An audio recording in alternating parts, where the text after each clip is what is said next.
What's up, guys? I'm Mike. Welcome back to the Photos by Mikey podcast. And it's been a minute since I had George and Sam on. Hi. But yeah, I think it's been over a month since I had a podcast. So it's been a while. I've been pretty busy. Brewing them ideas up. Yeah, I mean, there's a lot of things that's changed over the past few months, actually. So today we're going to be talking about AI and the trends that's happening right now and how it has evolved and changed the industry. I mean across the board, like not even just photography. I mean, you know, weddings in general, like all the vendors, especially like anyone that has to do anything with design.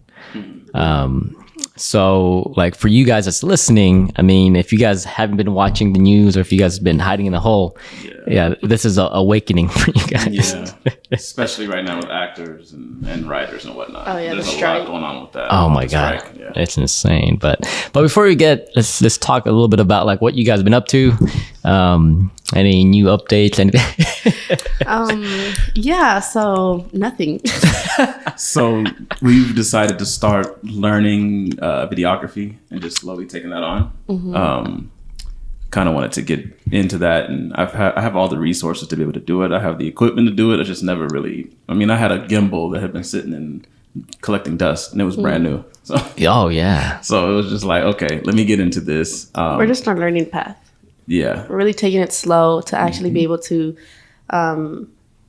do more for our clients. Yeah, so. It's come to a point where I've kind of decided, like, you know what, I think I'm gonna just slow down, even if we like get bookings, especially in the summertime, because like I can take it easy in the summer, and just really like focus on the style I want, focus on the techniques I want, and then just begin to start sharing what I want to, like showing what I want to book. I think we're not happy right now. We're undergoing like a rebrand. Yeah. So we're just trying to plan out how we're going to execute it properly, because we don't want our clients who are kind of wanting us now to get whatever it is that we're trying to push out later. So we're kind of fulfilling our bookings this year, taking it slow. We're not really trying to get too many bookings. I'm still backlogged, but still. Oh my God. He's still like by a little bit. He's actually doing better this year. But we're trying to plan like a whole rebrand. It's going to potentially change a little bit of like our editing style and our approach and what the client experience. Like, you know, we want to again involve video. So we're kind of just taking the rest of the year to really learn it and do better. Gotcha. Compared to just winging it, because we've been winging it. Yeah. Or I mean, a little bit. Shooting wise, it doesn't feel like I'm winging it. Like it's like with weddings, you kind of have to sort of wing it because it's like a run and gun. But with portraiture, it's like, you can actually do the techniques you want to do. You can actually take the time you want to take. And I think when it comes to shooting weddings, like you have to get like super creative with like on the fly. Yeah. But with portraiture, it's like you can take time, you can kind of visualize how you're going to put this art piece together and then execute, and then boom, it looks good. Yeah, definitely agree with you on that. There's like a little bit more control. You know, you can take your time a little bit. With weddings, it's like whatever they throw at you, you got to go with it, you know? You're in their time. Hope you lock focus. Well, let's talk about that, because with AI, right? Like, I mean, I was doing a little bit of research the last couple of days, but I guess technically autofocus is AI, a form of AI. And it's been around for a long time. Yep. But now it's just been enhanced and it's more advanced. You know what I mean? I mean, you can lock into animal faces, cars. What else? I don't know. There was something else. I think there was a new camera that was able to even like, what was it? The Sony. Oh my God. So there's a couple of cameras that do this pretty cool feature when it comes to video. And I know the A9 is one of them, and there's another one from Sony that you can literally tap on the screen and it will lock onto your face, and like wherever you move, it just holds that focus. Right. And in video. Right. So we have auto eye focus on ours, right? Yeah, but you got to hold your back button focus. But I'm saying, like, wasn't that one of the reasons we switched to Sony? Absolutely. Yeah. Starting with the Canon T3i, we were just like, okay. What's going to be our... We're missing shots like back to back. I mean, it's a T3i, so I mean, you get what you pay for. But the moment we went to WPBI and we tried out the A9, it was like, yo, this thing is insane. We can't afford it, but we're gonna go for the A7 III. We'll just take it down a notch. Yeah. there's some, pros and cons to that camera, but the eye auto lock, we were hitting like out of 100 shots, we maybe missed 3 out of focus. Yeah, it's insane. It's insane. It's really insane how it locks on. Like you'll have a client just portrait like waist up, and then the thing just locks onto their pupil, just moving around, and you're just like, I'm hitting every shot. It does not miss. Like it's dope. Yeah, because back in the day, if you use DSLRs, oh my Lord, you had to get focus and then recompose because you couldn't get the composition first before you get the focus. So you're always wasting a little bit more time. And so and sometimes you miss focus if you use super low aperture. And then one thing that's why I switched too, because I was like, I can't sometimes get super high, focus rate when people are moving, right? Moving subjects. And we can't afford to miss things, especially at a wedding. So because it's all movement. Yep. Like it's all, you're on their time, so it's all movement. You have to really just go with the flow. Yeah. So. And then it's bad enough that I'll see a moment and I'll just be like, oh, this is really nice. It's I gotta shoot. Lord, and you're trying to catch and lock on. Like with the Canon, no, you missed it. And you missed it. And then don't even involve was it the Sigma Art 35 or just a 35 for Canon? Yes. That thing was just there was the worst lens for everybody. It kept failing and everything was blurry. So I still bought a Sigma Art with my Sony because it's just no, those colors are amazing. Gotta get that look. Yeah. That's but let's dive into AI. So let me ask you guys this. So when you guys first heard of AI, what did you guys think? I thought iRobot. iRobot? Yeah, that's a good point. I think I don't know. I'm not really much of a tech person at all. So I personally didn't really care for it. I think that was more you. My field of non-expertise. I want to say my first encounter with AI was when they were utilizing those robots and they would ask them questions on the news, and they had that one I cannot think of her name. Don't call it a personified her, but they would ask the AI questions. And then, we would have things I don't know if we would consider Alexa or Siri as AI, but starting to see things like that occur more. And then the news reports or blogs that would say things they shut down their AI programs because the AIs were talking to each other. And then it started sounding like they were coming to the end of the world type of stuff. And I was just like, wait, what? Dang. Yeah. And I don't know, maybe it's speculation, maybe it's somebody just making stuff up, and it's kind of hard to tell nowadays. But yeah, those were kind of my first instances of AI. Okay. And then it just out of nowhere, things just started progressing massively fast. And then boom, hey, try out Midjourney. And I was like, oh. I think that's the one I first kind of countered, because you started posting stuff about that. And I'm like, what is that? Yeah. There's people who started selling. Then people start selling their... it kind of got really bad at some point. Yeah, it was... Well, there was a lot of debates because a lot of people were basically saying you're telling this, this software to create something, but you're not creating it. It's you're creating it based off of your words and how you're piecing them together, but you're not creating the art itself. Art. That was what the debate was about. I'm saying even worse. There's even worse situations where artists would come up and say this is what my art piece that I painted looks like. And then the AI generated something that looks almost exactly like it. A little bit of, nuanced differences, but it's literally taking other people's art and based off of your prompt, it is generating this, but it looks so much like art that exists already. And this is problematic. Right. And it was one of those things where people were making stuff just like that, and then they're like, oh, I'm gonna sell this, and then people were selling them as NFTs, and people were buying them. So it was getting really crazy, and not real scammy but it was kind of hey, they're finessing something right. Making money. It was fun to make though. Yeah, it is. It could apply to anything though now, copyright. Yeah. If you're writing a book or writing blogs, basically it's just taking all information online and writing it for you. But I guess I could see where it could potentially have tons of the same copyright and put it into what you're asking for. So it's not technically original. So, it's definitely a game changer for a lot of people that work in the industry. like I've used it for some of the blogs I've write, but I always, change it up a little bit, just give me ideas. But for sure with like photography, I mean, AI can generate images, right? It can generate anything you want. It can edit. Yeah, and edit too. There's people who say they're editing by using AI. Photo does that.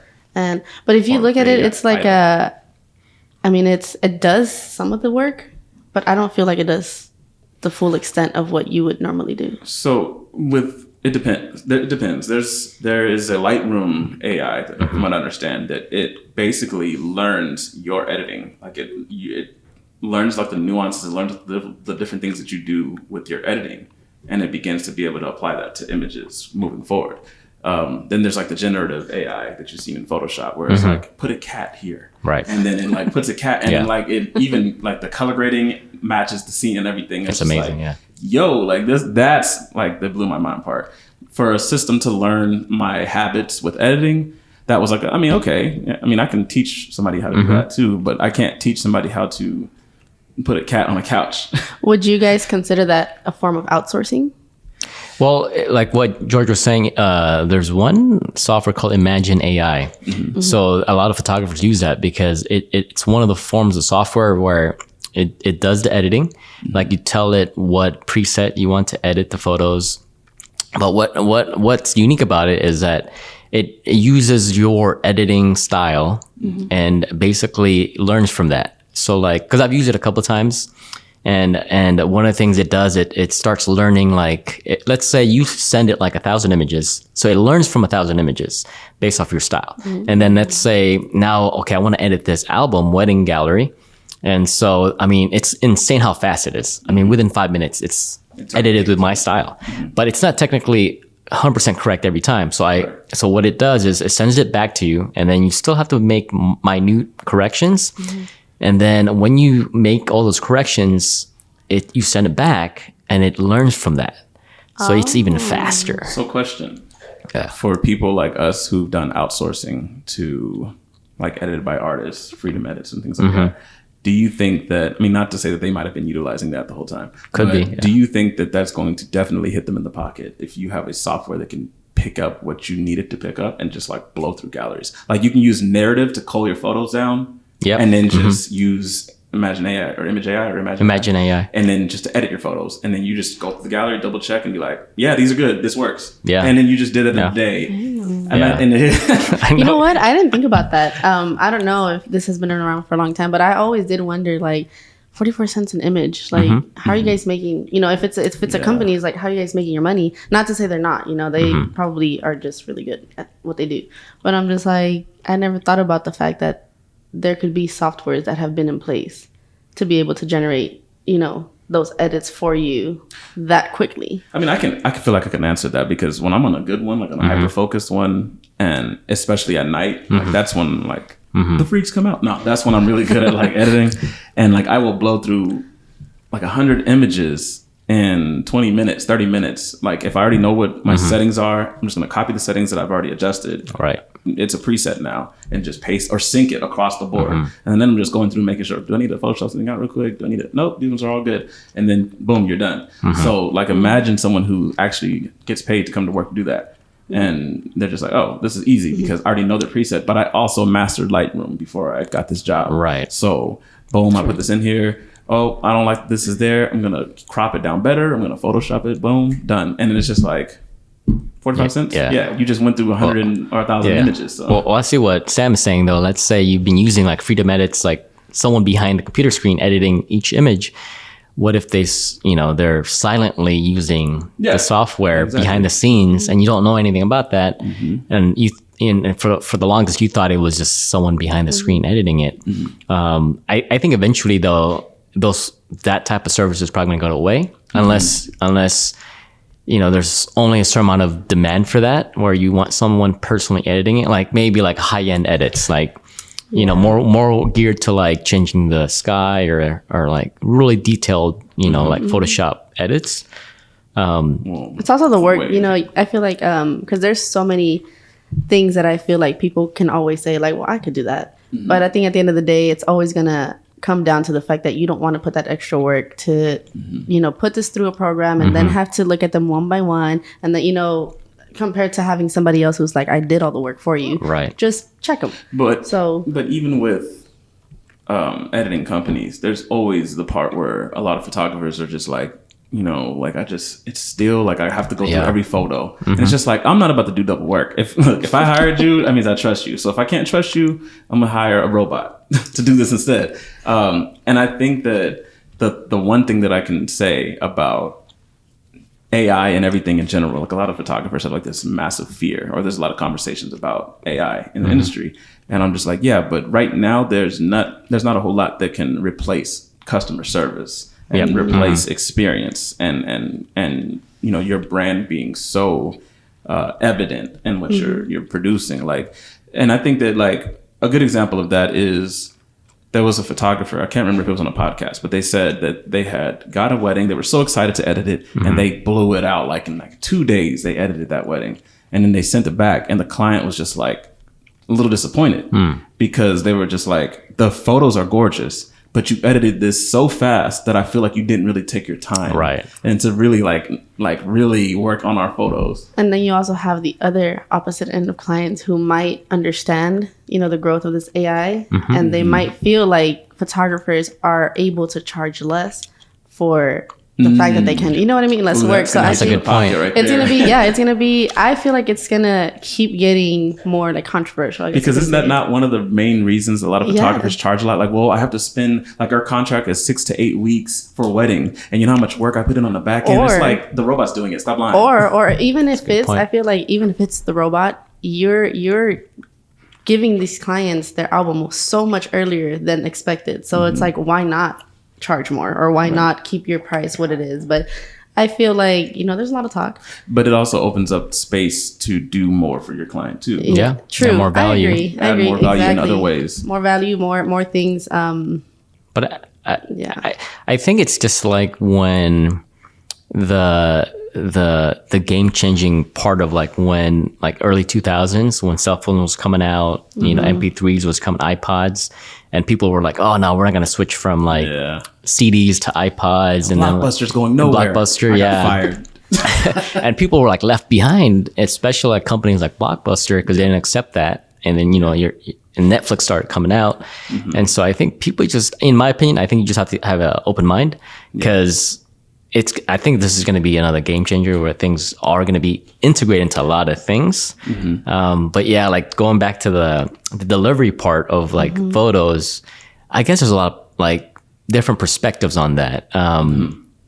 In my opinion, I think it's still a plus for everybody, because if you're using software, clients are going to be happy because you get, there should be great work. There should be less delay in getting your photos back, unless you want to wait 6 months. You know what I mean? For some clients, but I think overall, I think it's good for everybody, and you just got to keep up to date to the software, because if you're not, you're going to be left behind. I think keep up to date to what's going on in the world around you, and especially in technology. When you're working in an industry like photography that is technologically based, that is. You're not just doing emails, you're doing writing blogs, you're doing content creation, you're doing videos, you're doing all kinds of stuff in regards to technology. Like, to tell yourself like, okay, this is my field of work. That means I can take some time to learn these things. And I think like there was I want to say it was a debate, but not really. I posted on Facebook. I had been typing up in ChatGPT, like, what are some of the things that you need to do as a small business, as a wedding photographer, to kind of really get yourself established and situated. Wow. And obviously, like, it gave me a whole breakdown on like all things you should try to be working on with breakdown. Your like, networking, like your SEO, and it'll break down everything that you needed to break down: ads, word of mouth, content creation, vendor relations. I've literally accidentally asked it to give me 12 newsletters for 12 months, and it gave me 12. Yeah, as a wedding photographer, it gave me 12 per month. 12 newsletters per month for 12 months. And what I meant to do was one newsletter for 12 months, right? And it was just like, yo, like there's so many ideas, and it's simple right in our brand. Yeah, it was simple stuff. Like I think it was things like, oh, how to dress for an engagement shoot, how to pick a location shoot, before and afters, BT. Like it broke it down so much to where it made sense, and it kind of just made us feel like it's never what we have to do that was a problem, is just doing it. That part. So this is the part that became the debate. So this was between two industry leaders, and one of them is like, she was Sony Woman of the Year, so she's got a lot of experience and a lot to say about it. And one of the points that she had made, like I had posted it and I was like, this is what ChatGPT says, and she goes, that's exactly what you're supposed to be doing. Though all that stuff that it just gave you, it literally just gave you the roadmap. Just go do those things. And then there was another argument to the other side of that of, look, I've been working with AI for a while. Like, you need a coach. You need someone that you can actually be mentored and you can work with. And the rebuttal to that was like, look, man, people over here trying to gas up mentors and they're just taking people's money and everyone's creating a course for this and this and that when you literally have the blueprint right in front of you. She said the biggest problem with this right here is that you just need to do. Now, if you need a coach to get, keep you accountable, that's different, because then it's like, oh, you already know what you need to do? Well, then let's get you going. Then let's help you orchestrate and organize the accountability. What you need to do, and let's get you moving. Because it's like someone made a phrase one time where they say we're drowning in knowledge, or we're swimming in knowledge, but we're drowning in information, or something like that.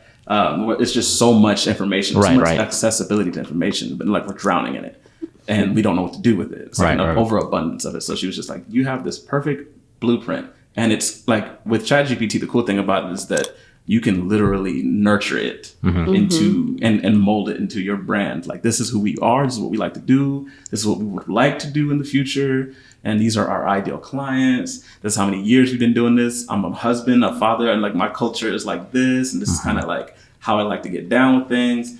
And it would literally try to even pick up on your lingo. Like, one time I was like I like to go to weddings. Like, I don't want to be like all stiff in the corner. I like to get up on the dance floor and throw that ass in a circle. And it said, so when you're doing these weddings, you want to make sure that you're getting out there with those clients and throwing that ass in a circle. I was like, okay, ChatGPT, you know what's up. So ChatGPT is cool. That one I can say it's really cool, and I feel like it's a very great benefit when you're doing the business end of your business, because it's one thing to focus on the AI for like the images, which I have no knowledge of, but then like, being the business person, being the one that talks to clients, that has helped me a lot with my emails, with my grammar, because like, I'm just gonna throw it out there, I am not the best speller. I use a lot of commas because that's how I talk. Like, I was just telling him, I'm like, the way I talk is how I put my commas. An ADHD thing, you know that, right? That we do that. We throw commas and then we throw parentheses. And then it's like when I see, because I'm going to school right now, right? So I've been using ChatGPT to kind of help with my grammar, and the way it removes my commas, I'm just like, but it doesn't sound the same. Right. It doesn't sound like you. So yeah, and so I think when I talk to clients, I'm just like, okay, I did hear one client once say that grammar is big for her. If she sees that a photographer does not know how to use grammar, it's like a big turnoff. So I'm just like, and think about even for us as photographers, like the moment we get an inquiry with some questionable grammar and vocabulary, it's just like spam. This is immediately. This is some guy that's all the way in Bangladesh that is nowhere near local, and he's talking about writing me a check for his wedding. Yeah, like, write me a check. Yeah, and my boss wants to pay you. Wants to pay for the wedding. Like, golly, bro. Pay for the DJ or the and then it's like, it's funny because scams become like a meme in American culture. Like, we make fun of them, and we've seen the same ones so much that when they do call you about Alexa and you're listing on Google, you're just like, we know this is a joke, right? Like, this is a scam, and everybody's laughing at y'all over here, and then they hang up on you. Like, oh my God. So in regards to that administrative side, like, there's so many more tools that I wanted to show her, like creating Excel spreadsheets type of things, creating applications. Like, I have a list of AI resources that can help you with content creating, with video, if you want to put video clips together. You can literally do like how we did text to image. There's one where you can do text to animation. Like, there's a lot of there's a lot out there. You can do coding easily. You can build a whole website. I bet. Yeah, I bet.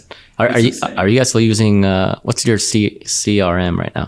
We're still using HoneyBook. Oh, okay. Yeah. Have you seen the recent AI upgrade? For HoneyBook? So I don't know, because so I just saw like last week. So I get an inquiry, and I've been using the app, right? So when I get an inquiry, it notifies me, and then the next thing you know, I was like, oh, try this AI reply like automation. I'm like, oh my! So I just tried it, and it was very, very like specific because it's based off what information you get from the client. Right. So it basically made a reply about the venue, about like how excited I'm like, oh my god, within seconds. So I didn't use it because it was too much. It was like literally like 4 or 5 paragraphs. So Right. for me, like I feel like it's too much for clients to read. It loses them. Yeah, it's too much for them. They'll just skip the email. So I still revised it, but it's just amazing how it can generate that. So it's probably using some form of chat GPT. Yeah. Integrated to your CRM. Right. I mean, even like a lot of the CRMs now, like, and I was talking to another photographer about like how you can utilize it to just make your life easier. Like with the HoneyBook, you can do automation with like initial inquiries. Like you can create email templates. And it's like, oh, I didn't know that. I'm like, dude, make your life easier. Like Gmail's just put one out. I don't know if you know that. Oh no, Gmail just put one out. They put us as a beta tester for it. Oh wow. I don't know why they picked us. Oh wow. Enough emails. We get a lot of emails. We don't send them. There's a person that I followed or came across where she was speaking to photographers and said that now with AI you can have a virtual assistant without having an assistant. Yeah.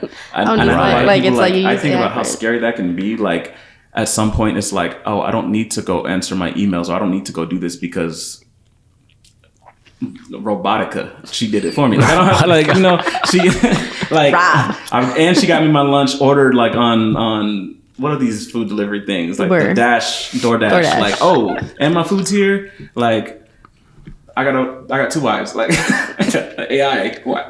We got a wife. We got an additional wife. Like, and then it's like to think that you're gonna at some point they're gonna put like artificial intelligence in animatronics or in a robotic form, right? To where like, oh, now you actually can have a nanny. Like now you actually can. That's why they had that at jobs. I remember I applied for a job where they were basically saying that my job is going to be working with the robotic thing. Yeah, it was like it's not. I guess Amazon utilizes robots. Yeah, because Amazon uses it. They do that, and I think because I remember I was just like, so what am I applying for? Like, what if this thing is doing the work? What am I doing? And I think it's more of like we're on the back end, also doing the same thing, but making sure that whatever that robot is doing is being done correct. So I'm like, and that's where everybody's just like, we're losing our jobs. I will say this, like, and that's the South Park meme. They took her job. Like, so I will say this, when it comes to AI, just like everything throughout our history, like always be elevating yourself. Because Blockbuster will disappear, and then you need to be prepared to be in another field of expertise. Yeah. Exactly. Always be like, people say, oh, now you're a Sony fan now, or you brand switch. I'm like, no, I moved where technology moved. And yeah, Canon came out with theirs like right after. And it's like, okay, I mean, yeah, I could have gone with Canon. I could have stayed with Canon where I was at, but I'm moving with technology because I'm not going to be left in the dust and still be trying to be a Blockbuster and like a mom and pop record shop that nobody's really hitting up like that, right? I mean, unless you have like hipsters running up in there that want to buy a couple records. But other than that, like always be elevating yourself with your job skills, with your, like there's some things that kind of seem like they're not going to really go away anytime soon. I don't imagine welding going anywhere. So it's like, if you are working as a photographer and you're like, I'm not getting bookings, I'm not doing this, like, okay, well, pick up a trade, pick up some kind of other skill, or really dive into learning AI, really dive into learning how it can actually benefit you. Using it to your advantage. Use it to your advantage and leverage it, because there's going to be, I feel like it's going to be no different than everybody else. There's going to be the people who, no different than any other time. There's going to be the people who utilize it and then they blow up and they make something out of it. And then there's the people that had the accessibility to do it and they didn't. And then they're just like, well, it didn't work out for me. It's like when digital came out. I mean, like, you got to think about other people who were using solely film. Right. And then, digital is here. They had to grow and they had to kind of move with Right. with the growth of technology. Yeah, exactly. And I feel like that's what we're going to have to do. Just using AI to our advantage to where it's going to benefit us and benefit our clients. Yeah. But I mean, I also feel like it's normal for people to be like, oh, I'm scared. Yeah, I feel like a lot of people, like millennials, are going to see this and then start feeling like their grandfather trying to open up an app on their phone or trying to open an email. Like, don't let yourself become that person, because it's funny, dude. Like, and it's so great that we're talking about photography, because we were in a webinar for SEO. Okay. And there was an older woman that was she was like the host assistant or whatever. And like, my whole time I'm like in my head, I'm like, dude, she's like 60 something, but she knows her SEO. She knows her stuff. She knows dealing with computers. And I'm just like, that's dope. Like, she moved with the times and she's on top of it. She's making money and it's not slowing her down. Yeah. And she's not doing something that's overly exerting her body. So it's just like, imagine like she would utilize AI to the fullest. Oh yeah. And like, without breaking a sweat. And here we are. Work smarter, not harder. Yeah, here we are in our 30s. Like, oh, can't put it together. Like, fire. Like, bro, you caveman, get your shit. Yeah, it's funny because, like, you know, when Facebook came out, right? Oh, it's too, your grandparents, your parents, it's too complicated. I can't figure this thing out. I'm like, man, posting personal business on their walls. Yeah. The spellings Janice, off. make sure you call your father. Why are you in all caps for everybody? Or even when, like when Sam was saying, when like the really like phones, like when the phones start like really getting crazy. Yeah. Like, I mean, like with the technology in there with the cameras, and it's like, I always have to teach my parents how to use like the new stuff. Like, oh, you can use Facebook on your phone now. You know what I mean? Like, yeah, you don't have to go on your computer like on Facebook. Right? It's 2023. I have to go home and check my messages. Like, no, you can do it on your phone. Yeah, I think we just have to grow with it. We have to grow with it. There's people that are like, that love the innovation. Like, when my mom comes to me with things, it's just like, dang, mom, you over here trying to be hip. I see you. I'm like, yeah, I'm over here making my lives and da-da-da-da. And I'm just like, dang, dude, I don't even make lives. Like, she's on point. And like, she's 55, 56, pushing up there. And I'm just like, okay, I need to get up there. And my mom, 55 is young for my mom. She's okay, 55? Sorry. I was like, no, but yeah, just to kind of see her moving with the times, it's kind of cool to see that she jumped on and wasn't one of those people that are just like, oh, that's for the young people. Yeah, It's exactly. I hear that all the time. Oh, that's for the millennials. I don't use that. And your generation and my generation is different. Like, it's always the people don't want to grow from where they're at. I have a question though. Yeah. Mikey, I feel like you can attest to this more than anybody in this room. Well, maybe not, because we all kind of experienced it recently. Just ask the question. With the vaccines and with COVID, everybody was just, the sky is falling, didn't want to comply to that, or whatever the case is. And I know, like, with you being military, it's like, bro, we got whatever shot came our way. We had to. And then prior to that, I think the other debate was seatbelts. Like, there was a time when seatbelts were put in cars and people were just defiant about it. With that experience and with knowing how that worked out, do you feel like, I feel like the sky's falling feeling is valid for people and to want to kind of be defiant against it. But do you feel that it's kind of like hey, you have to kind of just navigate and get in where you fit in? Like, you can sit here and say, well, I'm not going to do that. I'm not going to put on that seat. I'm going to, no. And then it's just like, yeah, sir, the coal mines are closing now. We're not doing that. And we've moved on beyond that. Like, after Centralia, Pennsylvania caught on fire, nobody's doing coal mines anymore. Like, yeah, that's true. So, that's true. No, they still, I don't know, actually. I just know that city's still on fire. Like, where are we as a society when it comes to moving forward with things? Like, in your opinion, like you said, like we got whatever shot came our way and we just, I'm here. And a lot of people feel like, no, the government is going to use the AI, and I'm just like, sir, if they wanted to get you, they would have got you. Like, they got your ID, they got your blood type. We been got. They got everything. But I'm gonna live off the grid. No, you're not. They own that too, bro. They own every grid. Stop. They got satellites everywhere. They're using AI to see you. Duh. Unrealistic. We're having a conversation right now, and you're gonna see ads on your phone about it later. Just stop. So someone goes, what'd they say? There was something about phones or something. Was it Alexa or something? I'm not putting that shit in my house. Like, they're listening in on me, and I'm like, you're sending this to me in a text, or the red dot on the TV. Like, there's cameras, and I'm like, so what are you doing that you don't want to be seen? sir. Like, and then it's like, if you're in your room doing stuff, that you're supposed to be doing with your partner. I'm pretty sure they don't care at that point. It's like, we see this all the time. So it's like, what is the real like shuddering concern with people? Like, I think, well, when I was still working for a company, a corporation, when the vaccines was coming out, and we actually, well, the company was a little different because in the beginning, we didn't mandate the vaccinations, and we were an essential company.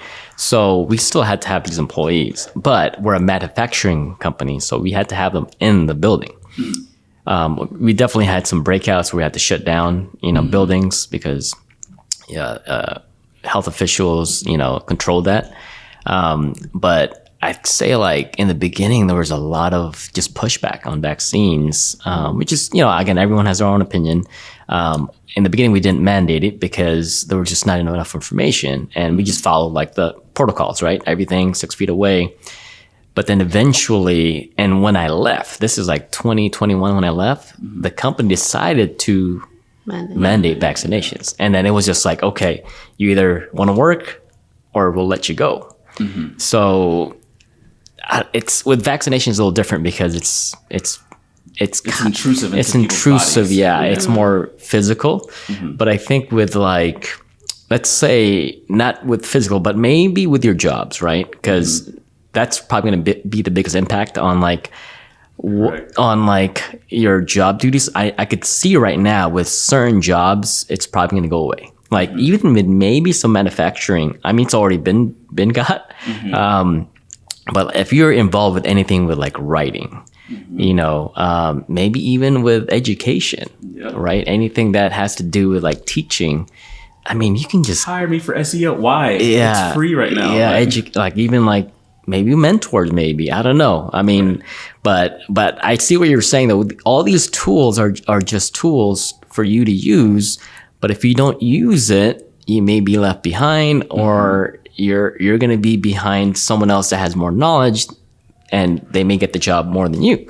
So I think in the next 5 years, I do see like everything being integrated, like everything from like your cell phones to like where you work, I mean, like maybe there's like AI generative, like we're counseling, or I mean, it's insane. No, ChatGPT. So, and I don't know, like I said, a lot of these things you can't really prove them. If they were just somebody saying it. There was someone who had made a claim that they got in trouble with the law. They had ChatGPT. They got their court stuff, implemented it into ChatGPT, and said, "Role play as my attorney and win this case." And they won the case. Wow. Now, like I said, I don't know if that's a story that's like you can corroborate the evidence for that and prove that it actually happened. But the fact that it's even a thought that people can do that. For us, I said role play as a family therapist for what was that I was trying to You were asking about our daughter. So we are always trying to see how we can be better parents to our daughter. Gentle parenting, And doing so as two parents that have ADHD, like how do you work around that? Because being a neurodivergent and neurotypical is just two different worlds. The way we navigate the world is an entirely different landscape. And just the way that it responded, I was just like, I'm not ready for this. Like, this is like it's like speaking to a real therapist and they're asking you real questions. Right. And I said, and then you have to like I said, when you nurture your AI, like you are a 10-year psychologist that has been, a marriage family therapist, psychologist. You have your PhD and yada yada yada, and you just really paint the picture of what they're going to role play as, and it will follow suit. And the reason why it's so easy for that is because DSM-5 is probably accessible online for psychology. People's dissertations that they have to write for their master's or for their PhD are accessible online. It's all accessible. Peer-reviewed articles are accessible online. Like the constant culture of how psychologists and sociologists and therapists address clients or address the people or address situations, it's all accessible. And so ChatGPT is able to utilize, just grab all that information and then just role play as if it is a psychologist. I think the biggest thing though is like the bias. So like with with even like psychology, there's several ways to go around it, right? Like let's say you're trying to treat depression. I'm sure there's different, methods. Like, or another like debatable topic is like, oh, vegans and then like carnivores, right? Like, what is the best diet? Like, I guess it's just how AI is going to interpret those. And I hate people that hurt plants. No, and then it's like George said, it's going to respond based on how you nurtured it. So like if you are mainly a vegetarian and you ask it to give you an explanation, a meal prep, why vegetarianism is the route to go, it's going to respond the way you want it to respond. Right. Which I feel like it's also why it's important. Problematic. It could be problematic, but also it can be, that's how I feel like people are going to use it to their advantage. Because it's like if you are a person who normally does SEO, keywords, whatever, and you ask it the right questions, it might work for you versus the person who doesn't ask the right questions. And I don't know. I feel like which goes back to what the other photographer was saying about how it could adversely affect photographers who want to lean into ChatGPT to get the answers. But that's only because they don't know how to nurture it. To provide them the information they need. You got to mold it. You have to mold. You have to kind of really dive into it. And you're talking about your demographic. You're talking about your ideal client. You're talking about your brand position. You're talking about who you teach it who you are, because that is what you want to exude in your copy.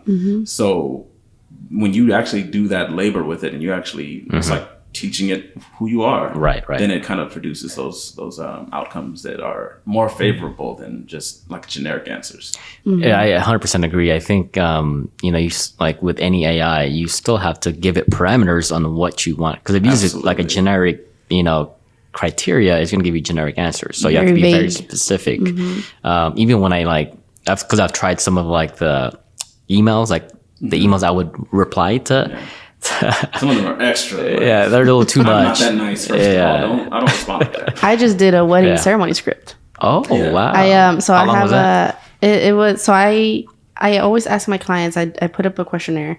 And it's like basic questions that they answer about each other, like how they met, their proposal story, what they like about each other. And then I'll ask them, like, how do you want me to introduce you? Do you want it short and sweet, humorous? Like, so I asked them. You're literally the ChatGPT. Yes. And so, but this is the first time I tried it. So I'm going to school and it's an English class and and so I was just like, well, let me see how it works. And at first I imported it based on how they wrote it, which was messy because, they're talking about each other and they're saying, the way they were writing it is just all over the place. So I rewrote it in, is it third person?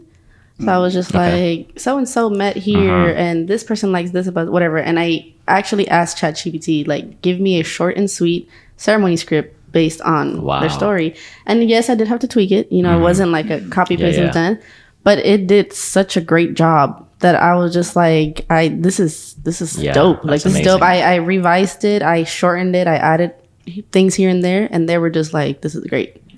And I'm just like, thanks. And the good thing about that is that you have to do that work on your own too, because Google does ding people for like basically copy paste. It can start picking up when things are AI, which sometimes it's not very on point, and it will miss the mark on someone who's genuinely typing. Right. So but then there's also other AI for that. Like there's Quillbot that will rewrite and rephrase what you pasted from. It is hard because I've also done like SEO. So with Show It, we have what is it called? Yoast? Something. I don't know, but like you're importing your blogs and they tell you like if you're missing keywords and stuff like that. And so I've gone to ChatGPT and been like, give me some keywords that are, like SEO, whatever, and I'm still getting marked down for them on Show It. Like Show It still shows that it's like you're not writing enough or you're not doing enough. Right. So I feel like it's not always going to be 100%, but absolutely the way it writes, it wrote our About Me at one point, and we were just like, do you know us? Yeah, it was Mom, Dad, Uncle, Mama, are you in the kitchen? Right. I did have the question about thoughts on how it will level the playing field. One of the things that technology seems to do often is it does level the playing field. Like I remember as a kid, everyone used to use those beat machines, MPC beat machines. Yep. And then I couldn't afford one of those. What I did have was a computer and Fruity Loops software, and I could use my keyboard to click as a keyboard, as a piano, or as a drum machine. And then at some point made a little money, got a MIDI keyboard. And at some point you are making music that is close to industry standard and people want to pay you for what you do.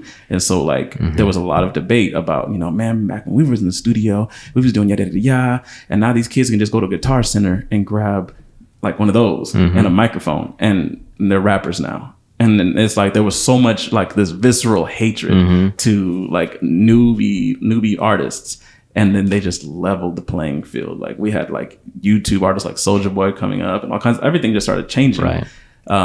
And I'm looking at how AI is in the industry, and like anybody can pick up a camera and shoot an auto. I get that. Right. But one of the main things that people kind of sleep on is locking focus. And if your camera can lock focus, and if the AI inside of your camera is getting better at exposing and situationally exposing, I know what time it is, I know how the sun is angled, you should use these settings. And it's like, this is so much better than back in the day on auto. Like, at some point, a novice can pick up a camera. Yeah. And if they can at least compose and learn a few poses off like unscripted, you're in the game. Like you're now a photographer because it's been made. You're now a photographer. The playing field is no longer you in a dark room. Right. Developing film anymore. Yeah, that's really interesting because I do believe that eventually the camera bodies will have that technology to recommend things. I think, what was that one? Is it the Canon R50? I can't remember if it's R50 or another camera that they just came out with, and it's like a budget friendly camera. And there was a feature where you can like, it takes a photo, but then it also sets like a preset. Like it can edit the image once you take the photo in camera. Yeah, I don't know. I can't remember the exact. Cutting down the workload. Yeah, cutting the workload. Like, I mean, that would be amazing. But yeah, like recommending settings on the fly would be insane on a wedding day. Like, okay, this is exact. Like if it gives you the exact like, oh, you need to be at this ISO, to get this exposure for the shot. I mean, definitely game changer. Is that not what a what is that called? A pocket wizard? Is that not what a pocket wizard does? Where you meter the light on the face? Oh, like ETTL, like it tells you what you need to set your light meter, light metering, right? Yeah. So if you can have proper artificial intelligence that can do light metering, like the whole, you're not a photographer, you can't shoot in manual, all of that's gonna go right out the window. Yeah. Because it's like, but it I don't know, I feel like it still is like a benefit for photographers, like a right, like that's my whole point. Yeah, that's my whole point is that, and I think it was Robert. What is his name? His thing that he's a wedding photographer. He's a wedding elopement photographer. Robert Hill, yeah. He said that I'm not the greatest photographer. Right. This camera, I'm not good at using this thing. He said this is just a tool, an extension of myself to connect my clients to the things that they love. And that stuck with me because what it told me was you don't have to be really good at using that tool. You have to be good at serving your client and customer service. Yeah. Even whether the camera can do it by itself or whether you have to learn all the skills to do it. You could be the best photographer in the world, dude, but if your personality skills suck and your customer service sucks, they don't want to work with you. Exactly. At the end of the day. And another podcast, I want to say it was Nate Holritz. It might have been Nate Holritz or Ben Harley, one of the two. They were talking about being on the plane with someone and saying yeah, I'm a wedding photographer. And the guy was like, yeah, we just had our wedding done. And he's like, oh, did you guys get good photos out of it? He was like, oh yeah, we hired this high-end wedding photographer. And he was like, oh, did you guys love the photos? The photos were perfect. They were really good. They were gorgeous. We loved them. But the ones that we ended up printing were the ones that our friends took with their cell phones. Oh my Lord. And that was because the friends that were taking pictures, they had a deeper connection with their friends. And they knew how to capture the moments that mattered. Yep. They knew how to capture things. They knew when their friends were going to laugh about something. It was so, we always, as wedding photographers, we're always being taught, always try to anticipate the moment. When you know that they're going to tell a joke and try to be ready for that laugh, you want to anticipate the moment. With friends, it's we know it's it's synergy. We know what's going on and we capture those moments. And those are the ones they ended up printing. Wow. And when you think about that as for yourself as a wedding photographer, how many times have you really just oh man, I photoshopped this thing, I went in, I did all kinds of work, and they print the blurry one on a big ass 32 on a canvas that the one that you were you slapped the preset on, you didn't think anything of it. Yeah. And the one that you really put all your heart and soul into and sweat and tears, because I know you cried over it. That one was like, they didn't even like it in the gallery. Like, they didn't heart it. You know, it's interesting because there's been a couple times where I asked my clients, because I would surprise them with like a gift, like a canvas print before, on the wedding day. And so like, I took their engagement session. I was like, and they have no idea I'm going to print something. I just asked them like, oh, what's your favorite photo from the engagement session? And, I have my personal bias. Like, in my head, I think this photo's great. Banger right here. And then they choose the most generic photo out of all of them. Like, and it's usually just them facing the camera. It's just the basic pose, like the one that grandma and granddad would print and put it up on the mantle. Yeah, and then even also like when you look at like, let's say you're connected with your clients on Facebook or Instagram, most of the time, like what I see, they're always posting photos that I would not post myself. And it's usually like with family, like family photos, or like even like some candid photos that I thought it was okay, but they thought it was amazing. So it's like, it's always hard to figure out what they are wanting. Because everyone has their own like bias on what photos they really like. Have you ever had a client tell you, hey, can you take that one down?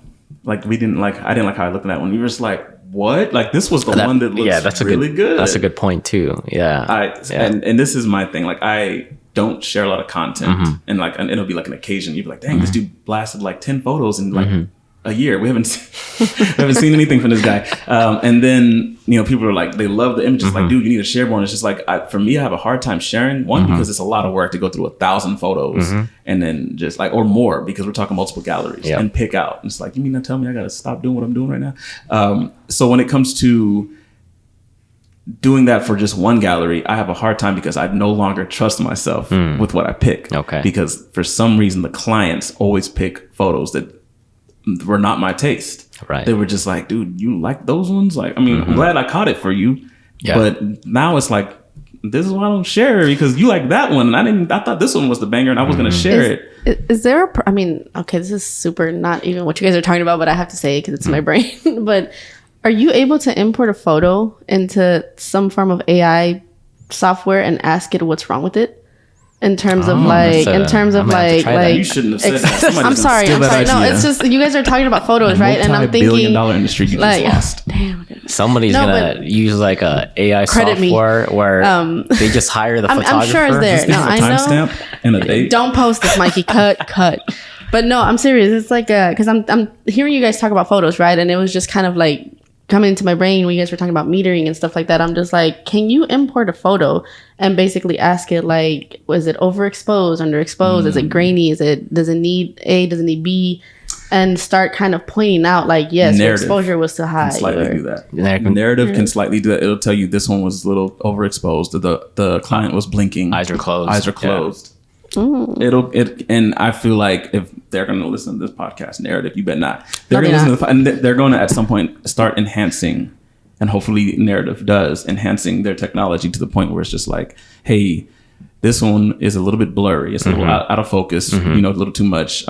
You could have composed this differently. Hey, the subject has a tree or a light pole shooting up out of his head, or the horizon is cutting their head off, like in the background. So it's basically your own photography teacher. Not even. It's basically the WPPI judges that are giving critique. No, like for real. Like if you have an AI that understands the technicality, because like let's keep it real. Like, art is subjective, and sometimes the technical stuff is just like, bro, come on, like that photo. We just got done watching Sal Sincata's YouTube series. Oh, which one? Yeah. The challenge? There was with the challenges, the photo challenges. And some of them were just like, nah, but that was like a really good photo. Like, why? It is and then subjective. The judges like went a different way, right? Yeah, because they judge it based on maybe foundation or the challenge itself. Probably, because I do remember that I'm like, but can the next person say that whatever this person was judging it on was wrong, because that's how it's like somebody could tell you your work is way too dark, too dark and moody, versus your work is way too clean. It's like it is subjective, because people have different tastes. Yeah, it's still very subjective. And I think the panel that they had, I think they had one of the judges was a portrait photographer. You had Vanessa Loretta Houston. Yeah. Who else did you have? She's amazing. Yeah. So I mean, they're pretty varied in their styles, but but people will always lean into one style than the other. So it's like those competitions is like, man, like, that's like the auditions for like The Voice or American The Idol. Voice, oh, The and Voice, like you'll hear people on American Idol and like, yo, their vibrato is like going a mile a minute, like like picture slow down a little bit, like. But it's preference because there's people who like vibrato like that. There's people who like the R&B singer, the country singer. But so yeah, I think art is subjective. Who's that girl but that Ducky likes hearing all the time? That was, we're not her talking voice is annoying, and yet she is like Cardi B. See, and I like Cardi B, but we know how he feels about Cardi B. Right. Her voice is no. Like, no, Alyssa something, and I'm just like, I can't. Like, her voice is just like, I can't do it. But Delilah thinks she's like the most amazing singer ever. But no, yeah, that's interesting because if art is subjective to people, like if you guys can give different opinions on photos, I wonder if when you're importing on AI, they're going based on what, like fundamentals, like it'd be technicality. Most likely because I would think it would need personhood. You can nurture it into having a personhood bias that's yours. Yeah, for example, like if your style is more light and airy, maybe it'll make a call out. Yeah, call out. Oh, that's too dark, right? You need to bump up that exposure. So, because again, like we were talking about, there's so many different styles. So you have to probably put parameters in it to make it your own. But yeah, on the technical side, I could see that. Or like for example, like family photos. Oh, that guy in the back row is blurry. Should have been aperture, whatever.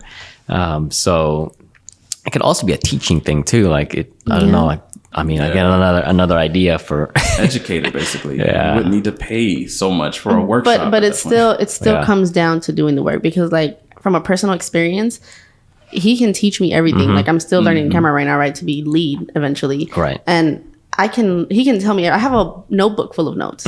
And when I'm doing the work, when I'm in a good mood, I'm awake, I'm whatever, it's easy. But you're not going to see me doing that again by myself the next day or the next day. So I feel like whether you have the roadmap in front of you, it's still about doing the work. So I feel like people are still going to pay the extra $150 to get that accountability from a mentor. Yep, exactly. Or to get the reminders of, hey, get up and do it. Or even like, so it's also like a personality skill, a personality trait. Like if you don't have like a stick-to-itiveness or like a gung-ho about, I'm about to wake up and we're going to make this happen. If you don't have that like the hustle culture type of mindset, like it's going to be 10 times harder for a person who's lazy than it is for a person who's going to like constantly be obsessed with making this happen. Exactly. It's going to be 10 times worse for a person who has organizational skills and structure skills and stick-to-itiveness skills versus someone like yourself who has like a militant discipline about doing things a certain way. It's going to benefit that person much more than it would the person who just can't, do certain things. And I think that's going to be across the board. I mean, unless because at that point, then you're expecting it to do everything for you, right? Yeah. And I think that it's not your mom. Yeah, right. At that point, it's kind of like, like we don't ask ourselves why we're not like 6-figure photographers or anything like that. We don't have to, because we understand what it takes to do that. Exactly. We know the blueprint to get to that, and it's kind of like we are going to make the decision to, or we're not going to make the decision to, whether it's because we're neurodivergent and any other mental health things are in the way, whether it's because of a lack of discipline, whatever the case is, you're going to either do or you're not going to do. And, as long as you are aware of the fact that you won't do and you're not blaming anybody for it, cool, by all means. But as far as AI is concerned, to have the privilege that we have today, to have those tools like in your back pocket, I feel like it's going to be a game changer for everyone across the board. And it reminds me of, I think it was Bill Gates who said, and I don't know if it's a literal quote of his, but he said, I would rather hire a lazy person because they will find out how to make something happen fast. Like they will figure out a way to do it, like, so that they don't have to do all this other work. Like you get me to do something like, hey, I need you to do this task, and I will wait to the last minute, and then it gets done like quickly. I'm very good at when there are impending doom consequences, or like, hey, you told that client you were going to deliver that photo this week or that gallery this week, and it's like, oh shit, and I do it like in an hour. Like something that took me like weeks to do, I do it in an hour, right? And it's because I was just doing everything else. So I feel like when it comes to to AI, like you can take all those resources and tools that it's already accessible to you, and then you just channel that. Oh shit, I gotta get this all done. Yeah, and yeah. then boom, like you can literally jump miles ahead in what you're doing. So I'd love to see it. I think it still boils down to, using it to your advantage to make yourself more efficient, more productive. Because if you don't accept it, you don't use it, I mean, you can still deliver on a high quality aspect, but I mean, people are using it, I think, because I've used it myself, and it's been slowly enhancing the way I do things, even though I'm so like structured anyways, but it's made things much more efficient. Like when I need to like get an idea for emails or maybe an idea for like business, like it's just so much faster to ask ChatGPT than Google what I'm looking for. You know what I mean? Like, or SEO, right? And so it speeds up the entire process. But I think with photography, there's still like that personal aspect that you can't get rid of, right? Because it's a personal thing when you do weddings or portraits or things like that. Like I had an engagement session recently, and the client's like at the end of the session, Mike, you're so easy to work with. Like, I mean, like even though you may take really amazing photos, like your impact on that client still makes a difference. Like at the end of the day, they're gonna remember like how well you work with them, how you made them feel. So, but then it also goes to the people who may not be amazing photographers. Like I've always heard people say like, there's photographers out there that are like half skilled as you, so much further down on the skill level than you are, but they're killing the game. And yeah, of course, it's like, okay, so show me their books, right? Of course, I'm gonna make that argument, but at the same time, it's just like, it makes sense, because if they're not skilled in photography at the level that I or someone else is, but they have the personality traits, they have the customer service traits, they're passionate about people, and they're constantly like, I'm posting content, I'm constantly engaging. It's like, dude, you don't even have to be that good, because I'm going to throw money at you because you're just awesome as a person. And like the photos that you capture, they're going to be great. They're not going to be, I mean, you get what you pay for type of thing. Right. They're not some like top of the line leader of the industry photos, but it's just like, I mean, I didn't even need that. I needed someone who, when I brought you to my wedding, it was like having family there. Exactly. That's what our recent wedding couple said to us. Nice. They were just like, we're posting the photos finally, like the sneak peeks. And yes, it's amazing and everybody's sharing and it's great. But most of the comments were just like, but you guys were great. Like you guys were the talk of, the area, because you guys work so well around us. Because, like you guys say, we have to go with the flow. And this wedding, I don't care what they say, we're all ADHD in there. So without a planner, if you can imagine people especially the couple with ADHD and they're no planner. And we're not. Yes, they're hyperactive and we're like this, right? We're inattentive, they're hyperactive. And so it was like, we just had to kind of roll with the flow. I couldn't find the bride like half of the time. But it was something where it was trying to do everything. He was trying to do all the work. Delegate the work. Let your groomsmen do it. Where's the planner? Somebody help this guy so we can stay. But at the end of it, and mind you, like, we're gonna go home feeling like crap. We dropped the ball. I know. But just to kind of, like I said, we just shared a sneak peek, and it was like, tears. And like I said, the constant compliments of, you guys were great. You guys were like the stars. You guys were whatever. And it's like, it feels good to know that they're at least people, like everyone loved, like my mom loved you, like at least that side of it, when it comes to like the growth of technology. That will never be changed. Exactly. You know what I mean? That's never going to take away from who you are in your business. So I don't know. Do you guys feel like you're going to grow with it, when knowing it comes to that service where you have to be there in person? Yes. Like them emails better match up the same energy to who you are. Your emails sound kind of weird. No, not that they sound weird, but like if you have like these long drawn out, like very affectionate, loving emails, but then when they speak to you, it's kind of like you're just closed off. You're not as personable with them. Like where was this person that I was texting? I'll tell you a quick story. There was one client, I think they found me on Instagram, and then they submitted an inquiry, and then we got a consultation call, right? And we had a Zoom call, and she's like, and then the first thing she said was like, oh, you look exactly like your profile on Instagram. Like, yeah, like who else should I be? I was like, I'm thinking in my head, like, has she talked to other people that didn't look like their photo? Like, that could, using all the filters, and you don't even could be that. That could be not just that, but there is what is it? I had a client who I usually take care of the consultations, and I did have one consultation who was very adamant about having both of us because we do have on our website husband and wife, and I always have to make sure I let them know, hey, it is a husband and wife team, but there might be a chance that I might not be there, and there's gonna be another male or whatever. And so with brides, it's a big thing because sometimes they're very picky about who's taking the women, like the bridesmaid stuff. So I always have to make sure I let them know, because I've never had a person tell me like, hey, is your husband going to be there? Because we hear he's the lead. It says here he's the lead. So I need to speak to him about what's going to be going down.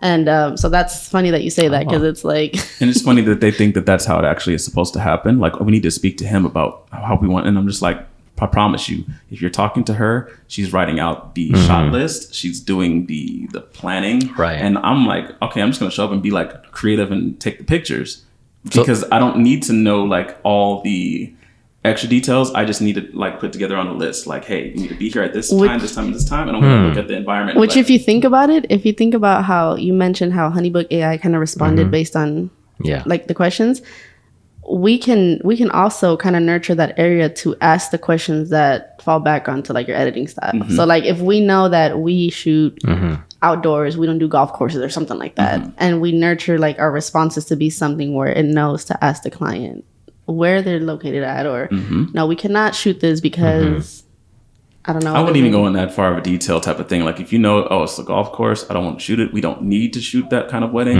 It's kind of like a, hey, we're booked, or hey, right now we're you can just say something else. Because you just go ahead and move on to the next one, because it's just not your ideal client. Right. And I think that's really what it comes down to, is like, is this kind of wedding my ideal wedding? No. So I'm going to go on and move on to the next one. And then I feel like... But I mean, in terms of AI knowing that, like if you're receiving inquiries without you having to respond, AI knowing that like, these are not the venues you shoot at, these are not... Like telling you this is not maybe your ideal client. Yeah, like, the date, you don't shoot in the summer. Like just kind of already analyzing the inquiry and being like, well, based on this person, no, because of X, Y, and Z. But I can see how responding is going to be weird. Yeah, I think it can do that. I mean, I think at some point it will be able to just be like, hey, you've already told me your brand position, your mission statement, your ideal client. I already know that you like things in like the woods and whimsical. Right. You like things that look like artwork, or that look like regal. Like, these people are in like this majestic villa or castle type of thing. Like you want a specific type of storytelling look. And this golf course in specific just does not give that. Yeah. So I feel like the type of client that would want that, at some point the AI can kind of associate who goes where. And that's crazy. I think it also depends on like the information you get from clients, because sometimes they just give you generic. Like sometimes they'll just my wedding's in Riverside. Like, okay, and then it's at the courthouse. Date, this many hours, and then it's at the courthouse. Yeah. This isn't not that it matters. No, like not that it matters, but Yeah. it's like because you can get creative with the courthouse. I don't know what to say. But it's still like the more information you give me, the better I can let you know if this is right for both of us. Because we're creating a vision. Like, what is your idea of your wedding? What does your day look like to you? And then, like she said, like you can take a courthouse wedding and turn it into like a masterpiece. Like it can be done. Exactly. You can do with a lot less. Yep. There was another point that I wanted to bring up, but I do know that you have other topics that you want to address. He's like, my phone died. Mikey's just like, let me just put this in my back pocket. It never works out this way. So much out of this video when I get home. It's all good. Mikey needs like 5 hours with us just to get to one point. We're kind of limited on time, but it's all good. I think actually we talked about most of the stuff. We talked about Narrative, which is an amazing software for like culling. I still use Photomechanic. I may have to switch over Narrative, because the only thing I don't like about Photomechanic is like I wish it was able to like select images that people's eyes are closed, especially with like family photos. There's just so many people like in the background. I have to zoom in.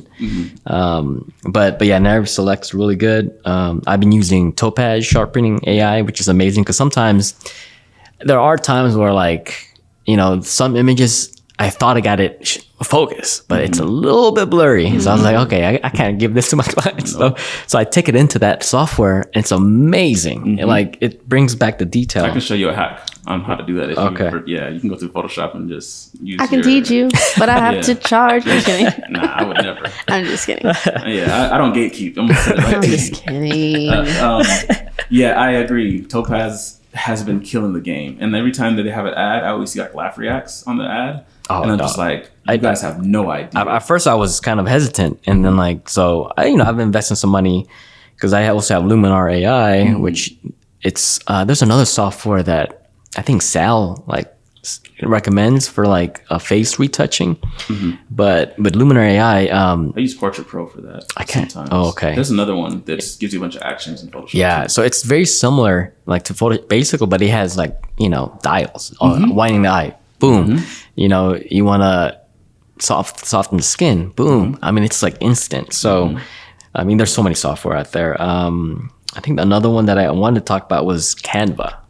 So Canva recently updated their pro version because I have the pro, and there was this, I think, Magic AI or Magic Edit. So basically you upload an image. Let's say you're trying to do like a design or something, or like a brochure. Basically you just upload like an image that you want, maybe your photo, and then it gives you a bunch of like recommendations, like a trifold graphic design. I'm like, holy smokes. Just does the We work haven't. for it. I don't think we've seen it because we have Pro as well. Okay, it just but came I out don't recently. think- Yeah. Oh, okay.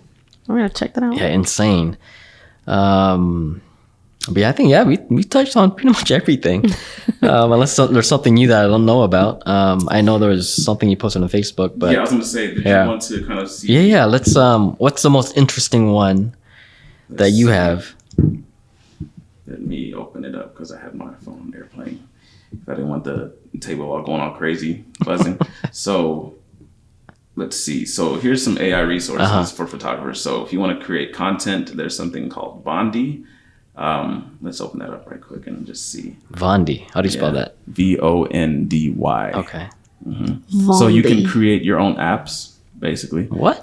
You can write engaging articles. You can do a travel guide, a comedian GPT, fitness coach. Holy Like a smokes. nutritionist. Got to see that one. Yeah, you can create your own apps. I'm about to quit my day job. So there's None of also that. None of that. Not yet. there's Prezo, PREZO.ai, and you can do presentations on there. I heard about that one. That one's going to be a game changer for people, especially when it comes to if you want to do a course for photography. You can create a little presentation. And then there's The one-on-ones. there's flexclip.com for videos. And I want to kind of get into that one today because we're going to learn video, and I want to know, is this something where it's just like it says on the start, create by templates or start from scratch? So I can put in my own video clips and it might be able to cut them a certain way. Like TikTok does that. If you import a bunch of like videos, it can do like an auto. And the other one we have here is a meeting summarizer, and I believe, and it's tldv.io. And I'm thinking it's like too long didn't video. Interesting. Like, I'm wondering how that works, but it's AI powered. So it takes notes if you're while you run the show. It's a meeting recorder that transcribes and summarizes your calls with customers, prospects, and your team. Like, that is ideal if I'm having a Zoom consultation with a client, and then it's documenting things. Like, not only is it recording, but it's transcribing it for you. That's amazing. Yeah. Let's see. I need that for my class. Yeah, that's what I was saying. Voice for faceless video. I mean, I kind of do that myself with my TikTok sometimes. You talking about like voiceovers? some of those YouTube videos where they're teaching something and it's like cartoon, or is it just like are you talking about like how do you explain that? Voice for faceless video. So this says introducing AI voices, transform scripts to audio. So you can probably type a script and it will probably throw some human-like voices. Gotcha. No So recording text text to voice type of thing. Yeah. And like I said, I think TikTok has really nailed a lot of these little things in some type of way. Yeah. There's spelling or grammar with Quillbot, and I think I mentioned Quillbot before. And then I think Grammarly is another one that was Oh yeah, Grammarly's good. Yeah. Then there's Airtable, which is another app builder. So airtable.com, AI ads. And Meta just introduced a new tool. I heard about that. Coming out soon. May have to try The that. Meta Advantage tool, where it's you can utilize AI to write your ads. And like it takes away the confusion and fear for writing your ads. And I'm wondering like if it can also test the ads and like see like these are going to be the most effective, most efficient. Stop putting BS SEO copy in these ads because it's not working. Right. And it's going to help do the work for you. And then Google is now going to be included at some point. It's going to roll out where the searches are AI. Google Maps is going to be more immersive. And Google Photos, you can like edit photos in Google Photos. Yeah, I saw that. Let me know when the marketing AI stuff comes in. ChatGPT is already on top of it. No, like when it does it for you. Text to animation, you can literally just text something and create the animation. You can probably make it surprisingly realistic. That's on stability.ai. Photo culling with narrative.so. We already talked about narrative. AI photo editing for Lightroom on Fido.com, Phaito. Coming soon to ChatGPT is going to be real-time browsing. That's crazy. Yeah, you can literally like searching just like what you do on Google. Yeah, that's crazy. It's going to give you real-time information because right now I believe it's giving you information from 2021. So it's not, it was, as you know, like a disclaimer in the beginning. That's crazy. And then we talked about Bard.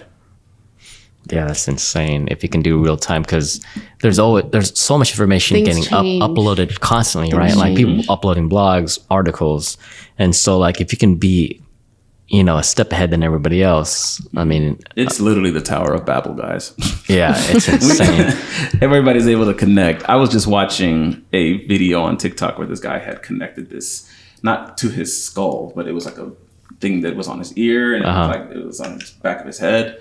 And like the guy would ask a ridiculous mathematic question and it was able to do the equation. And then he was able to speak out the answer that it was given to him. iRobot, I'm telling you. And like, well, I mean, not so much iRobot, but like when someone says something and like sometimes you're just like, let me go look this up. Like, are there citations for this information that you're giving me? And you have that like accessible right back of your head. Like, nah, that's false information. This is the actual article. This is yada yada. Man, and, like, the person like this. Debates would change. Oh my God, dude. Like, I mean, I'm not gonna lie, because with my ADHD, I have conflict seeking.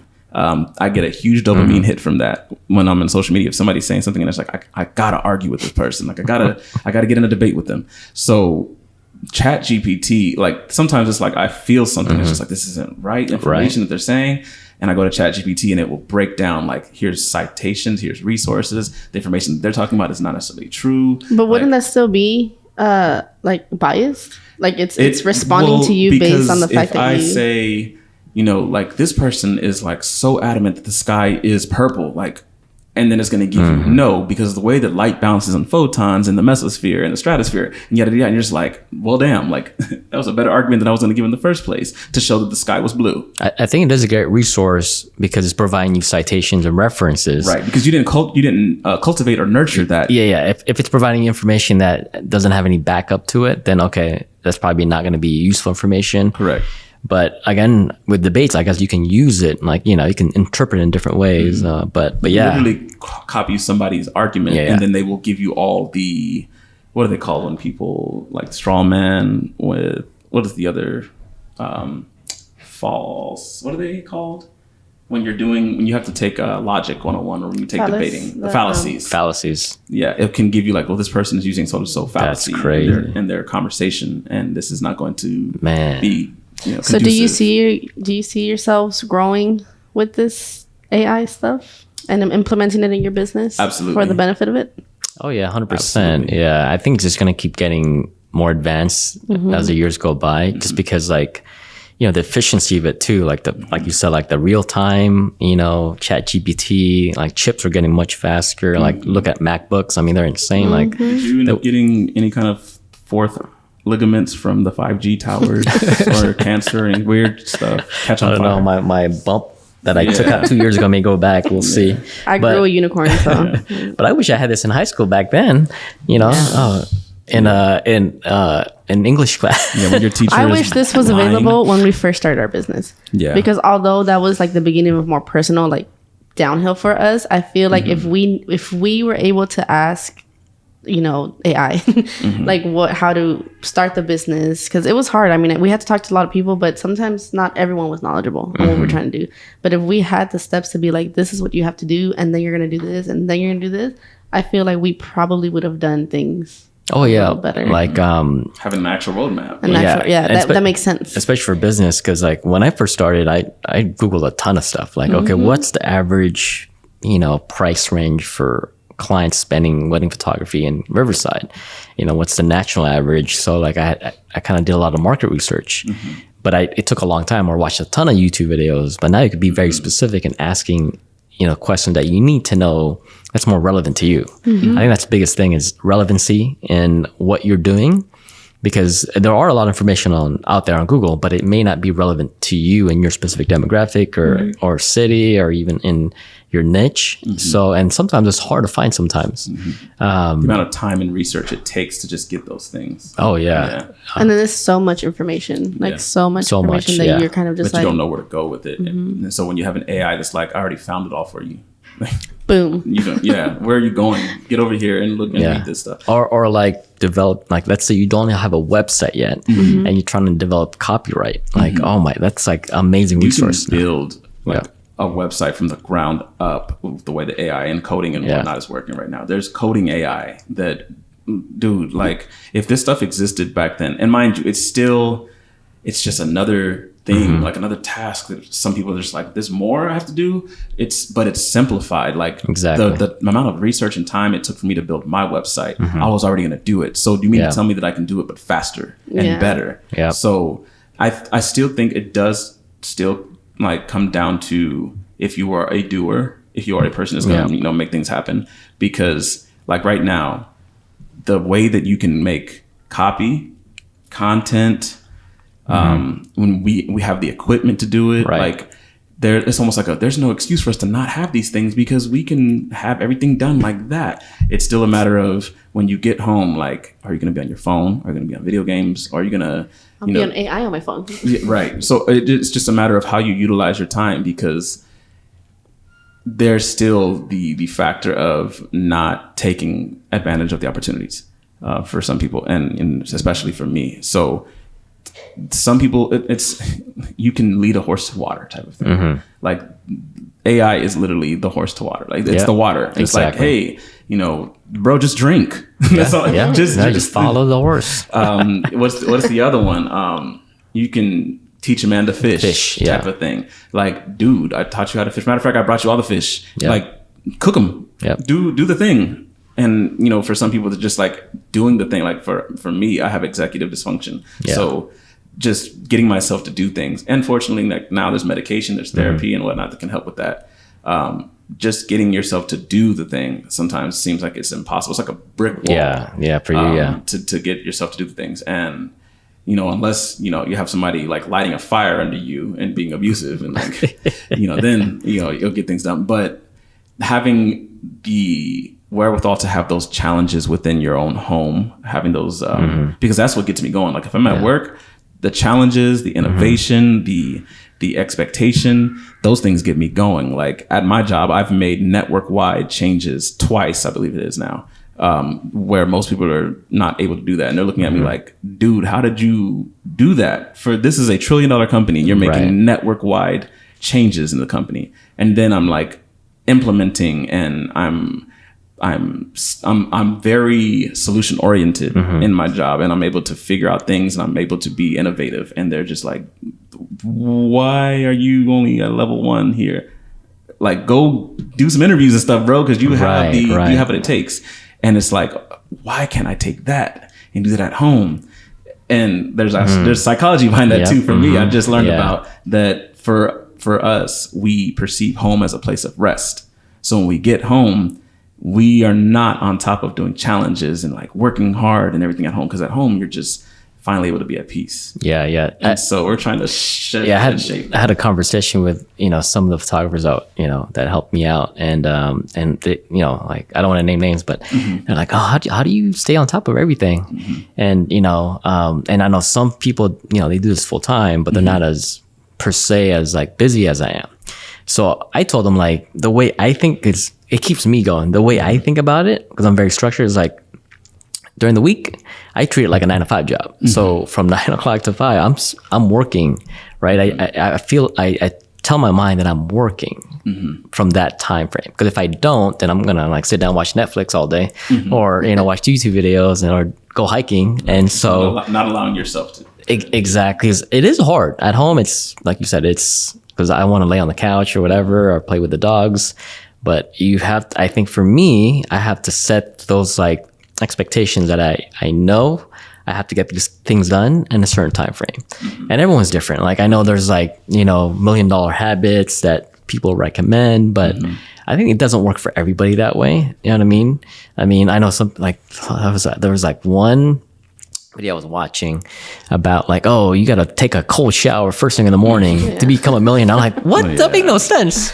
Like, there's millionaires out there that doesn't take cold showers. Millionaires out there that don't shower at all. Like, it's mindset. I think it's mindset and what you're able to handle. Because, that example that you use where you look at it as 9 to 5. I think for us, it's like you said earlier, that impending doom. Like, because we have day jobs, it's almost like if we don't, get bookings, at least we have our day jobs. Right. And then even when we didn't have day jobs, when we actually were able to kind of move that needle to like, holy crap, like we have enough savings to just focus on the business. Yeah. We were still kind of having issues being like 9 to 5, or not even 9 to 5, but just even if it's 4 hours, it was hard to just really do the work. And we want to, don't get us wrong. Like, there's the wanting is there, the wanting to do is there. It's just the actual physical doing. Right. So it's hard. She sent me a content creator had made a video where there was research done on neurodivergence, and how we, when it comes to habits, for neurotypicals, habits are very easy. Like to create routines, habits, like from brushing your teeth to, working like you're working a 9 to 5 at home, and creating these healthy habits or eating habits or exercise habits. They're very like second nature to a neurotypical. But with a neurodivergent, it is like the brain does not react the same way. Like the wiring is completely different. Okay. And it's so funny because like, saying things like, oh, but ADHD is a superpower. Like, first of all, that's harmful to the community. Yeah, that doesn't make no sense. It's so harmful, dog, because like not everybody, right? So and there's different like progressive, like there's different levels, right? It's a spectrum. Yeah. So like for me, someone could consider the fact that I can hyper focus and edit 12 hours straight. That's insane. Like, until my bladder hurts, no food, and can knock calories down back to back to back. And they'll see that as a superpower. And it's just like, no, that's problematic for me too. I haven't eaten anything. I haven't addressed my wife. I haven't addressed my family. I haven't done the other tasks that I need to do. Because my brain is just on this thing and I can't stop. Right. That's how I feel whenever like I get that. So like the word lazy is very triggering for me. Okay. Because it's like, yes, I do take accountability that there's times where I'm just like playing out, just like, I don't want to do it. But for the most part, I genuinely struggle to like do tasks. So like I can miss work for 3 days and we're okay. And somebody else can see it as like, well, must be nice or must be lucky. And it's like yeah, it is nice and I am lucky, but you don't know the struggles that I'm actually like mentally going through, because I genuinely want to get right now. I feel guilty that I spent 3 days at home doing nothing versus somebody who just sees it from the outside and is like, oh, must be nice because you have a husband who works or you have help or something like that. And it's kind of like no, I would much rather be working on my business right now, but it's just not there. Because it doesn't make any sense. Like when you think about it, like it reminds me of like not to really switch gears, but like people who say that, well, homosexuality is a choice type of thing. And it's just like the way that these people are being like murdered or abused and assaulted, nobody chooses to do that. Yeah. And it's the same thing when it comes to our business. We have a business to where our lowest package is $3,000 for 6 hours. Yeah.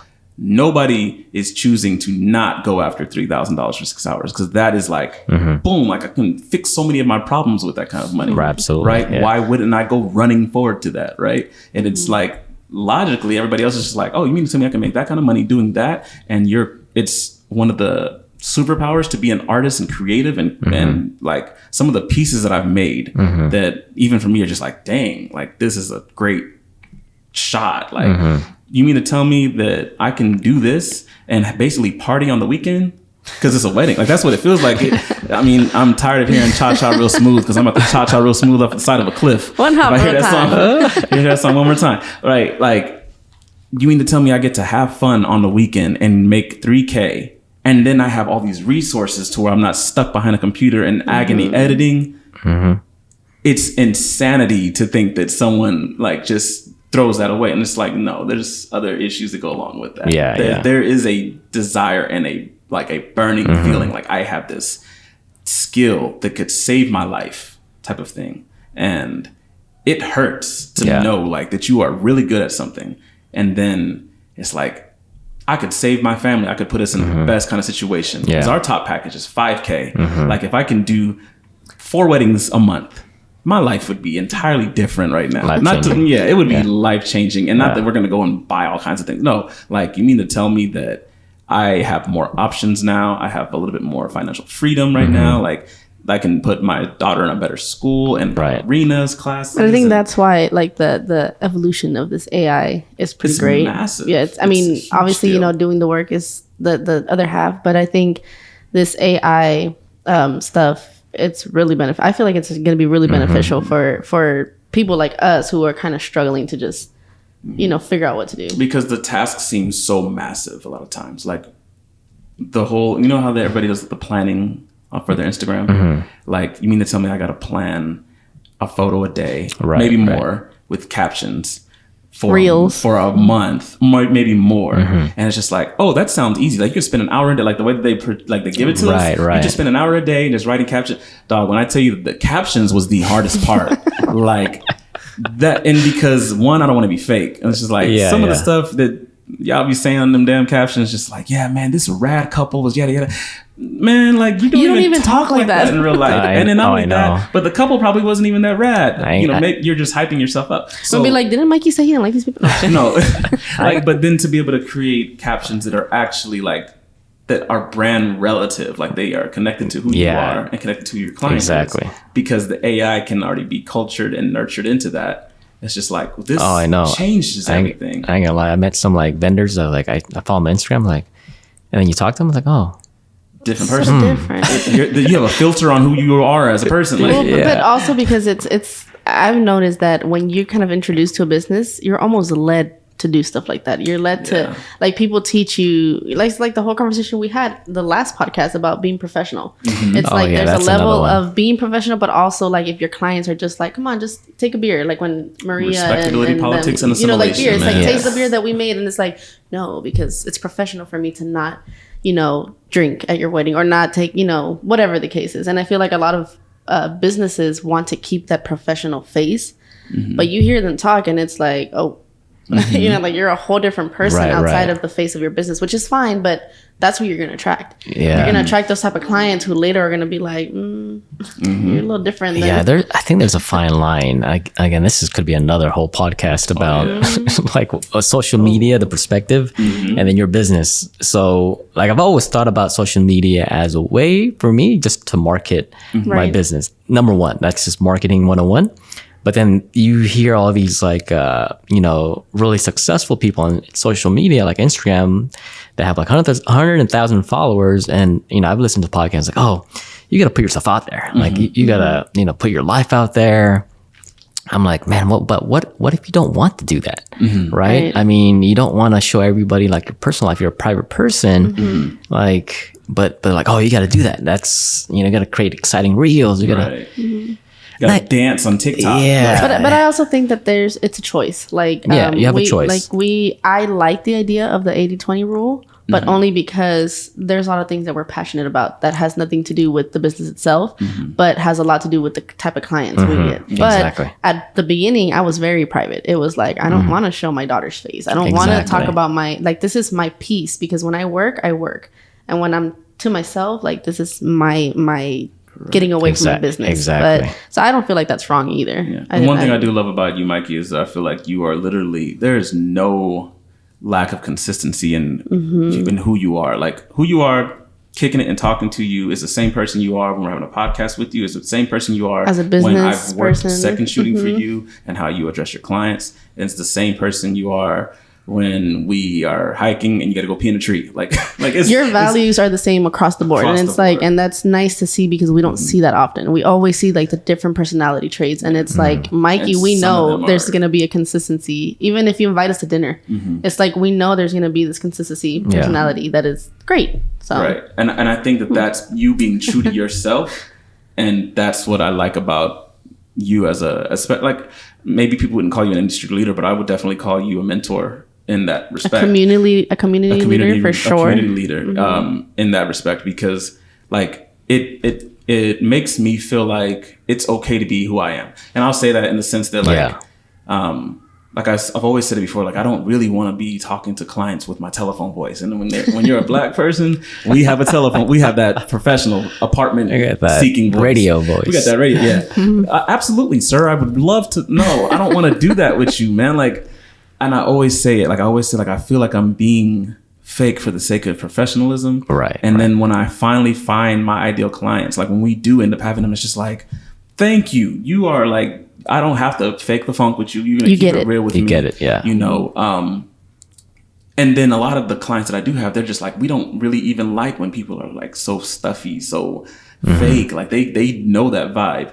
And like I was telling another photographer one time, I was just like, dude, like even in my copy, like I don't want to be like, I don't want it to look like you're reading an infomercial pamphlet type of thing. Yeah. I want it to feel like you're talking to me. Like, we're kicking it. I'm about to be at your wedding. We about to turn up. You know, hold my child in your arm right quick because I got to go take these photos. Like something like. Oh yeah, like here's an example. Like, because I mean, I do the biz. I mean, I went to the business to make money, right? And so that was my number one goal. Is to make some really good money and support my family. But then like now, like I've been, we've been in it for years, and I look at like the industry leaders that, I mean, they make tons of money per weddings. And then like, consider luxury wedding. I got nothing against them, like luxury wedding photographers. And then when I look at what they post on social media, it's like, it's really like very elegant. Some of them like Michael Anthony, it's always like that super wide photo and it's painterly. Low power stance. And I met another photographer through some of my work, that amazing work. Like it's very, very like pose photos, stuff like that. But then when I think about myself, I'm like, man, if I go into that level, I still want to post stuff about like the reception, people having fun, smiling. And that's why I post a ton of photos of people just having fun. Right. So like I have a debate in my head right now is like, okay, if I go in that range, do I have to like switch over to that style? But I think at the end of the day, it's like I still like what I do and what I put out. But like it's the debate for me, the internal debate is like the pricing, right? It's like, okay, if I make that switch, do I have to switch the way I do things a little bit? I think I do, but to an extent. Yeah, to an extent. I mean, I don't know. There's a lot of like nuances with like the business of like the mid tier to the luxury tier, because I do follow some podcasts right now like that's saying like when you switch over to the luxury, you're gonna mainly work with the planners. You don't work directly with the clients anymore. So I was like, man, and you lose. Kind of sucks. You know, I feel like you lose that connection at that point, because it's like I mean, at least for me, I like to have that connection with clients. Like planners, I respect planners to the top. I respect them 100% because it's a lot of work that they do. But in a sense, I also like to have that connection with the clients directly, right? Because they don't always know how to execute what they want to other people when it comes to your photos, but to your photographers. Like I like to dig deep into their brain and be like, what do you really want? I'm here for you. I know you have a planner, but you know, like I'm here for you, and I want to make sure that you get what you need. So I love the client connection directly. Feel, either of you, because you guys are making the same point. So I feel like even for me, like you just begin to get jaded with like, I loved shooting, but then when it became a thing where it's like, oh, you need to monetize that, then it's just like oh man, now I got to do this thing that I was doing as an art creative thing on my like passion time and turned it into something where I have to do it like as a job. And now it's not as fun anymore. Now it's not like the thing anymore. And then when you start doing weddings are less you. And the only amount of you get is about like the portrait hour, like the 45 minutes, like really you there. And then with portraiture, that's mostly all you. All of your creative genius gets kind of put into designing this vision. And I felt like I was kind of losing the passion for shooting because I felt like I technically know how to use the camera. I know how to get the shot. I know how to get a creative shot. And I'm shooting. But this isn't fun because it's just like I feel like I'm working like in a factory. Then when you take that break for 45 minutes, now you're on your lunch break, but your lunch break is like in an arcade. Now your lunch break is just like you have this. You get to glow. You really get to shine, you know, in your lunch break. And I feel like it's easy when you move into a tier of shooting where now you don't have like the client connection. Now it's just like you're doing this with planners only type of thing. Yeah, that was my biggest takeaway when I was listening to like, because I was trying to learn like what if I switch to luxury weddings? And it is true, like when these big weddings, expensive weddings, they have a planner that does all the bookings. It does everything. You hardly have any conversation with the client. So, and I guess that's just the way it is. I mean, there are a few exceptions, I guess, but now it's taken away from like, you know, I think it's taken away from like what you can provide to the clients because you don't have a direct line to talk to them. Man, this is another long topic because we got like 2 minutes.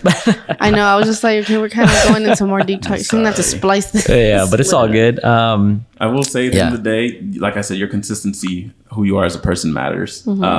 We've seen it happen over and over where there's these industry coaches and leaders that you think are great and awesome, and then you hear the people that have gone to their workshops and they're just like, they're mean, they're horrible, like they're oh my Lord. We use you as an example for a lot of things. Appreciate just that. So you know, we I think it's for us, we're always talking about how it's nice to see somebody that, I mean, you guys met at a day job, right? And then to physically see you grow, and then even had moments where you're mentoring us. It's like it's nice to know that there's somebody who we feel is like they made it. They made it and they're gonna keep going. So you're definitely an inspiration. Keep going, man. So awesome. Appreciate that. Part 3, we're here for it. Yeah, that's it. All right, guys. Get into luxury in yourself and do planning and then make it different. I mean, just get into wedding planning. Yeah, exactly. I'm sorry. That's Sam's area right there. All right, guys. Peace. See you next time. Yeah. Bye. Bye.